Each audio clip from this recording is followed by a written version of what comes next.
Hey guys, welcome to Tuesday Recipes by True Hair and Skin. Here's a multigrain dosa for healthy hair and skin.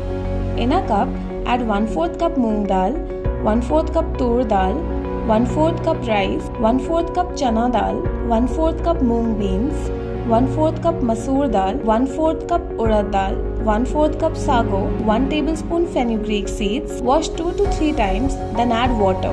Now grind it and make a batter. Then heat the pan and add few drops of oil. Now add batter and move in a circular motion. Scrape and flip over. That's it. Your multigrain dosa is now ready. Follow for more such DIYs.